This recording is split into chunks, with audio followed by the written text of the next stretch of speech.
네, 여러분, 오늘 소개할 책은 무엇인가요? 지구멸망 작은 것들의 역세. 빠라바빠라빠바빠빠. 네, 오늘 소개할 책은 지구 멸망 작은 것들의 역습이라는 책입니다. 일단 책 소개부터 진행하도록 하겠습니다. 이 책은 일단 여기서 작은 것들이 지구를 멸망할 수 있다 이런 식으로 메시지를 던지고 있고요. 그래서 바이러스, 핵, 탄소와 같은 이런 작은 것들에 대해서 이렇게 파트를 나눠서 얘기하고 있습니다. 바이러스에서는 어떤 얘기를 하고 있을까요?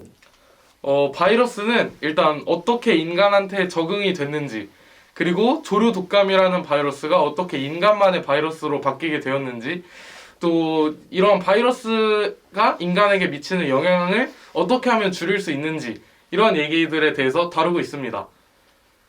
그럼 탄소는 어떤 얘기를 다루고 있죠? 네, 먼저 탄소는 이산화탄소 농도가 최근에 400ppm을 돌파했다는 내용과 함께 더불어 평균 기온 2도 상승, 그리고 뭐 이런 거를 뭐 억제하기 위해 다양한 협약들이 많죠. 그런 거를 일단 알려주고, 투발루 같이 해수면 상승으로 이제 잠기게 된 그런 이야기들과, 그리고 이런 지구 온난화를 예방할 수 있는 대표적인 방법 4가지에 대해서 소개를 해볼 거예요. 네. 여기까지 이제 이 책이 무슨 내용을 담고 있는지 간단하게 알아보았는데요. 네, 이제부터 이 책에서 무슨 내용을 담았는지 좀 더 세부적으로 들어가 보겠습니다. 그럼 네, 먼저 지구의 바이러스의 역사에 대해서 간단하게 말을 해줄 수 있나요? 네, 일단 바이러스가 무엇인지부터 알아야겠죠. 네. 바이러스는 생물도 아니고 무생물도 아니에요. 이거 뭘까요, 그럼? 윤태현 씨는 뭐라고 생각하세요, 바이러스가? 생물도 무생물도 아니면 그게 뭘까요? 저도 모르겠네요. 그쵸? 이상합니다. 네. 바이러스는 세균보다도 엄청나게 작아요. 그리고 생물의 특성과 무생물의 특성을 모두 다 띠고 있는데, 일단 우선 생물의 특성으로는 유전 물질이 있습니다. 저희 인간이나 모든 동식물들은 다 유전 물질이 있어서 후손을 남길 수도 있고, 뭐 번식을 해서 점점 성장을 할 수도 있어요. 근데 이 바이러스도 마치 생물의 특성과 마찬가지로 이제 유전 물질을 가지고 있어요. 그러면은 이나원 씨, 혹시 비생물적 특징에는 뭐가 있을까요, 바이러스에? 그리고 일단은 생물적 특성은 뭐 아까 말씀드린 것처럼 번식을 한다, 뭐 자손을 낳는다 이런 거니까. 글쎄요. 모르겠는데요. 네. 그러면 제가 알려드리죠. 네. 바이러스의 비생물적 특징으로는 우선 혼자서 생존할 수가 없어요. 식물이나 동물, 그리고 저희 인간을 포함해서는 모두 혼자서 밥도 먹고 라면도 끓여 먹고, 뭐 식물은 광합성을 하면서 살 수는 있는데 바이러스는 혼자서 할 수 있는 게 아무것도 없어요. 좀 케어가 많이 필요한 친구입니다. 그래서 이 바이러스는 숙주를 통해서 생존을 하는데, 이 숙주 안에 들어가서 이 숙주의 세포를 자기 숙주의 세포 안에 바이러스의 유전 물질을 집어넣는 방식으로 번식을 합니다. 네, 여기서 이제 번식으로 이행시 한번 해보면 어떨까 하는데, 이여성 씨 가능하겠습니까? 네. 재미없으니까 그냥 넘어가도록 번지. 합시다. 네? 감사합니다. 네. 그러면 바이러스가 오랜 역사 동안 인류와 함께 이렇게 해왔다고 하는데, 실질적으로 그러면은 피해를 끼친 사례가 뭐가 있을지 말을 좀 하세요. 물론요. 우선 지금 저희가 왜 마스크를 쓰고 있을까요? 코로나 코로나 바이러스. 때문에. 바로 이 코로나 바이러스도 어떻게 보면 바이러스가 인류의 삶을 되게 침범하고 있는 거라고 할 수도 있고, 또 먼 과거로 가보자면 아즈텍 제국의 멸망이 있습니다. 이 아즈텍 제국은 남미에서 꽤 자기들끼리 잘 살고 있던 민족들이었는데요. 이 유럽 콜럼버스 시대 때 이제 항해를 해서 남미로 옵니다. 그때 이제 콜럼버스 쪽 사람들은 군인이 500명 정도밖에 안 됐어요. 그에 비해서 남미 사람들은 거의 몇만 명이 있었어요. 그랬는데도 이게 실질적으로 거의 이순신 장군님 같은 그런 책략가가 없었으면 이런 전투가 말이 안 되거든요. 그죠? 네. 근데 콜럼버스 진영이 이겼습니다. 왜 그랬을까요? 바로 바이러스 때문입니다. 네. 이 천연두 바이러스가 콜럼버스 쪽을 통해서 들어왔는데, 이 과거 유럽에는 이미 천연두가 한번 퍼진 상태였습니다. 그래서 이 천연두가 퍼지고 나서 사람들이 항체라는 거를 갖게 됐는데, 따라서 이 과거 유럽 사람들은 천연두에 대해서 이 천연두를 걸려도 별로 아프지 않았어요. 그러니까 뭐 무의식 중에 가지고 있었던 사람도 있었겠죠, 천연두를. 그런 천연두를 가지고 있던 군인이 아즈텍 제국으로 들어오게 됩니다.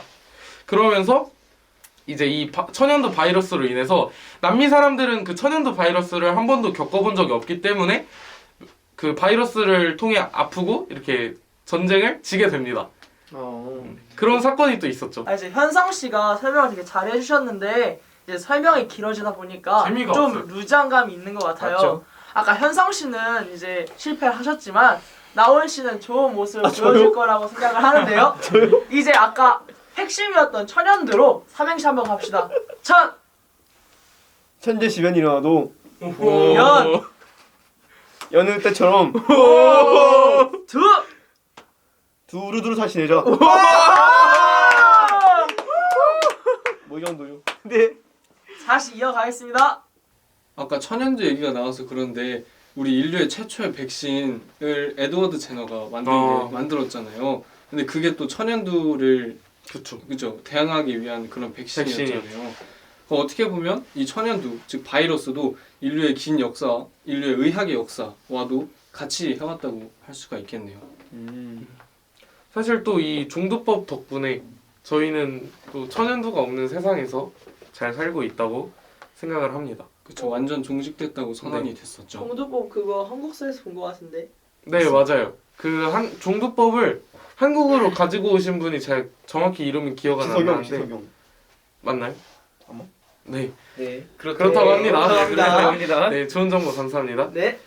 또 이 바이러스의 종류에는 또 여러 가지가 있는데 일단 구분을 크게는 이 오탄당, 리보스와 디옥시리보스로 인해 만들어지는 RNA와 DNA 둘 중에 어떤 거를 가지고 있는지에 대해서 또 구분을 하잖아요.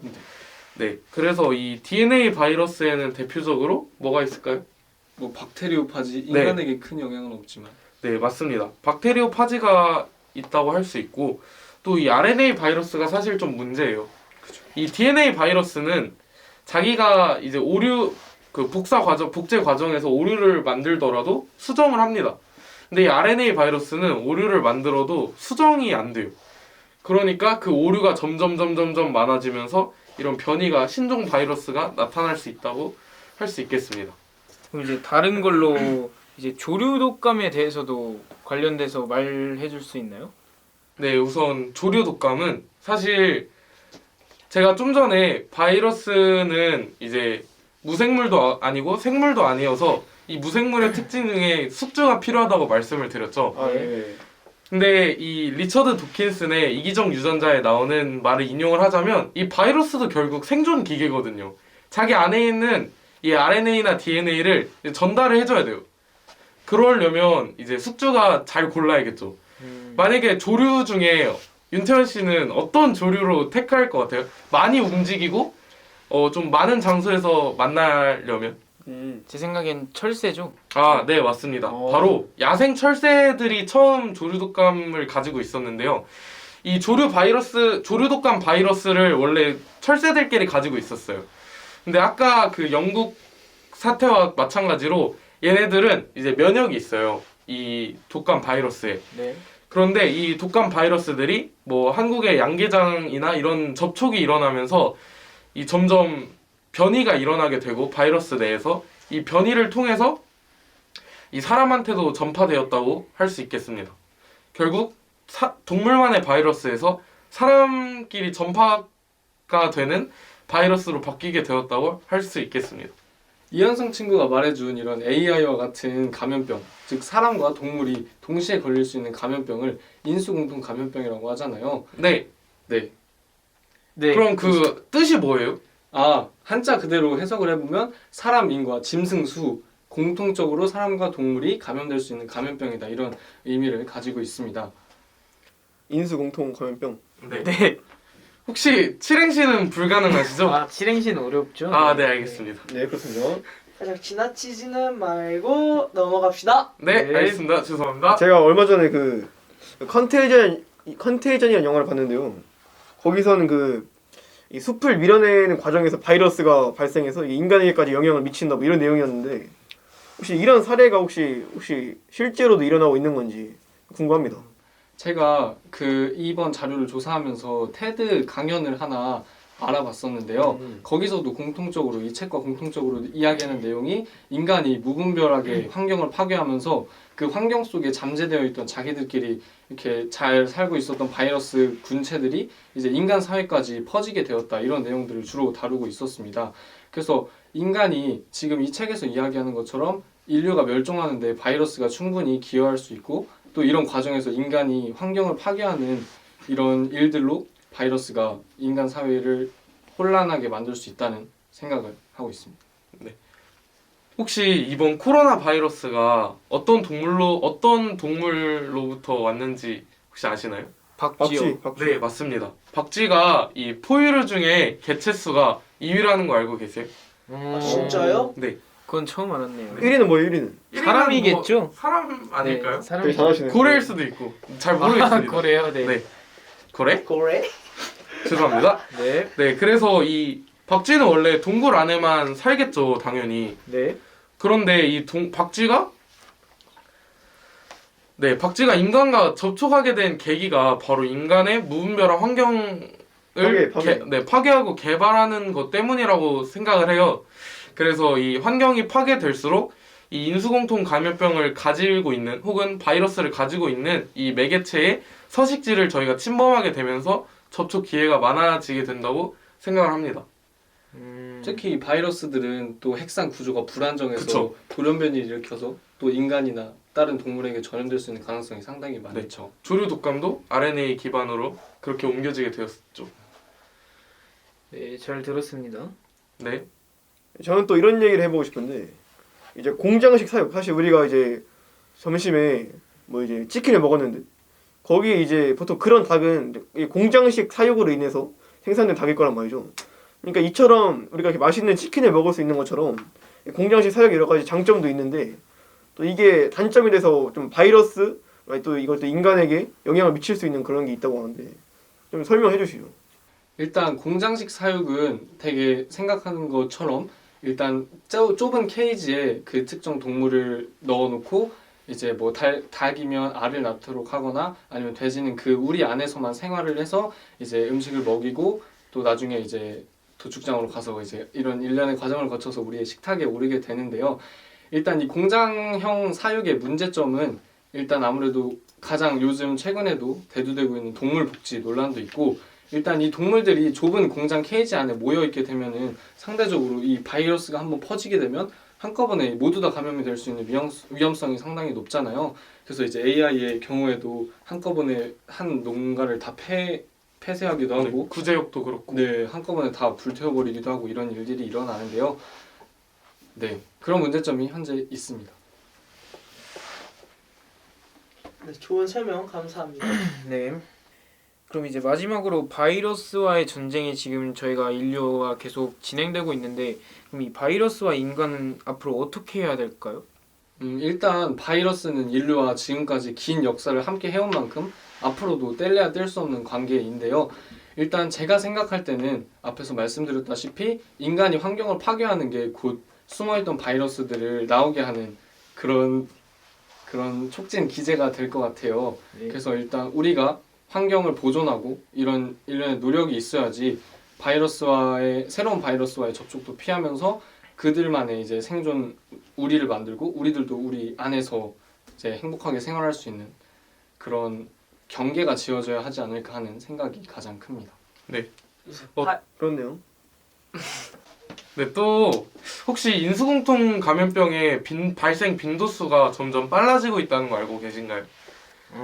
모르셨죠? 그래요? 네. 조류 독감, 구제역 그리고 이번 코로나 바이러스까지 점점 이 빈번히 바이러스가 인류의 삶을 위협하고 있는데, 이것 또한 인류의 환경 개발이 점점 가속화됨에 따라서 인류의 산업화가 점점 진행될수록 환경 파괴는 점점 심각해질 것이고, 이럴수록 이 바이러스를 가지고 있는 매개체와의 접촉이 늘어나면서 점점 문제가 심각해질 것이라고 생각을 합니다. 따라서 환경을 아끼고 소중히 하는 것이 정말 중요하겠죠. 네.